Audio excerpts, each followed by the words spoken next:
I'm about to reveal the most uncomfortable truth about obtaining success in the modern world. A truth that explains why some people get promoted faster, close bigger deals, command higher salaries, while equally talented people get overlooked, are underpaid, and ignored. It is not about intelligence, it's not about work ethic, it's not about connections. It's about something nobody wants to admit: the influence inequality. Some voices simply matter more than others. And it has nothing to do with their message and everything to do with their delivery. Let me prove it with a story, okay? One that will make you question everything that you thought you knew about fairness. Meet Carlos. He is the head of operations at a $15 million manufacturing company. A brilliant mind, 20 years of experience, knows every system inside and out. Last quarter, Carlos identified a production inefficiency, one that was costing the company $200,000 annually. Clear problem, obvious solution, guaranteed ROI. Carlos presented his findings to the executive team. 45 minutes of data and charts and spreadsheets, detailed analyses. The executives listened politely, and they said, "Thanks, Carlos, we'll consider it and we'll get back to you." 6 weeks passed, nothing happened. Then Carlos heard about Rebecca, a new marketing director at their biggest competitor.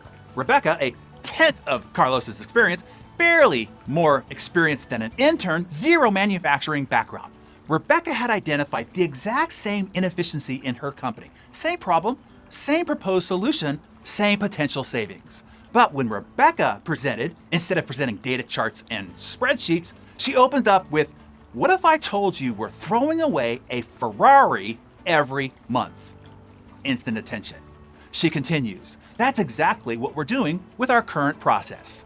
I'm here to show you how to keep that Ferrari in our garage and earn a new one for free every year." 20 minutes later, Rebecca walks out with a full approval, complete budget authority, and a promotion to get it done. Carlos was still left waiting for his team to consider it. Same idea, same industry, same problem.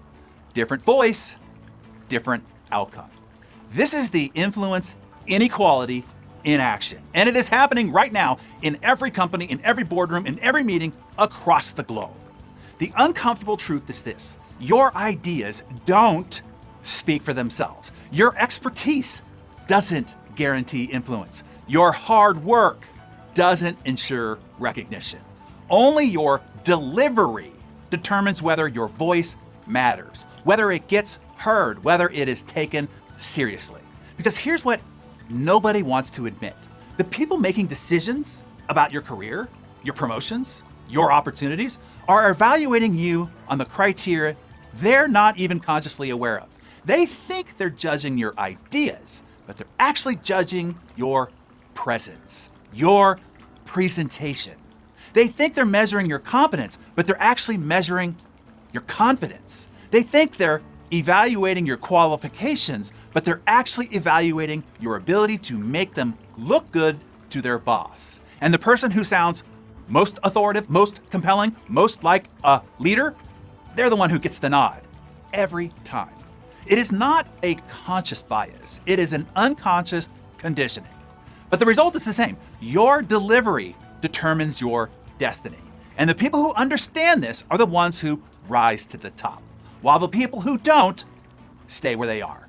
This creates an artificial hierarchy where presentation skill becomes more valuable than the actual competence you have, whether you like that fact or not. And this pattern is repeated everywhere. The doctor who explains clearly gets better patient compliance than the one who's clinically superior. The teacher who engages her students emotionally gets better student outcomes than the one who knows more content.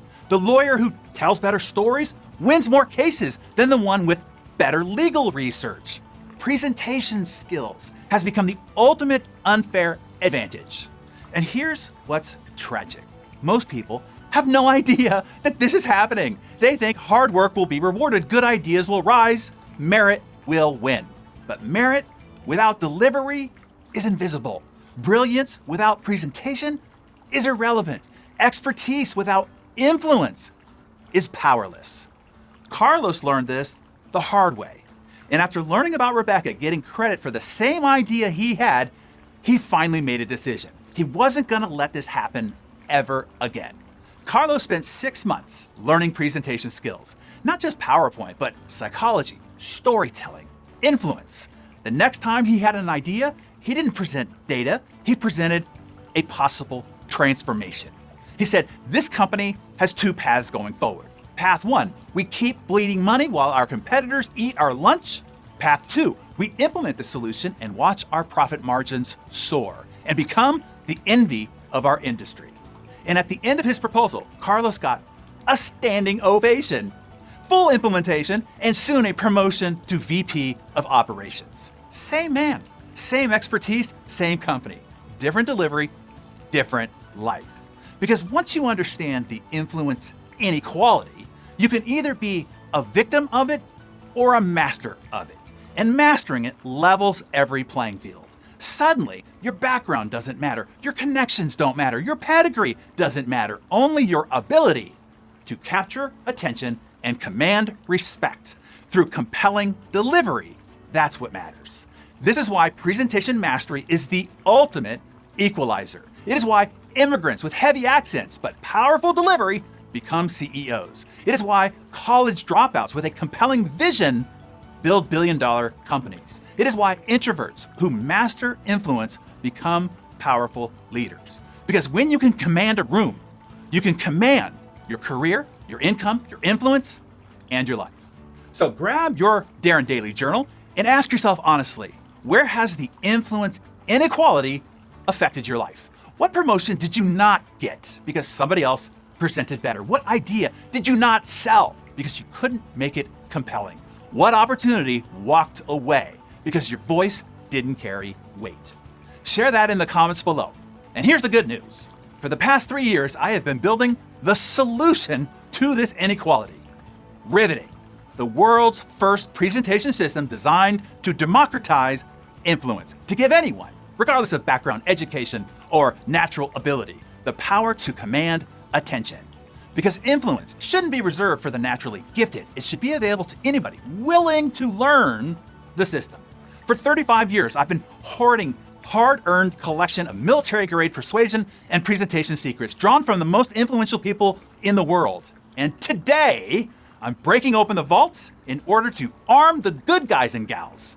If you're not yet registered for today's event called the Influence Uprising, I urge you to register now. Only those attending today get the secret access code for riveting enrollment.